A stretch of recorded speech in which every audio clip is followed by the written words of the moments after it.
எங்களுக்கான வேலை செய்வோம். அவங்க பண்ணிட்டு போறாங்க, அவங்களுக்கான வேலை செய்வோம் சார். இப்ப யாரும் எதுவுமே பண்ணல சார், தெரிஞ்சுக்க மாட்டேங்க.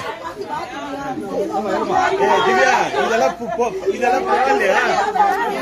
பாருமா, இதெல்லாம் பரவாயில்லையா? நீ டச் பண்ணாதா, வராம பேசு, சார். கோஆபரேட் பண்ணுங்க சார். நாங்க எதுவும் பண்ணல சார்.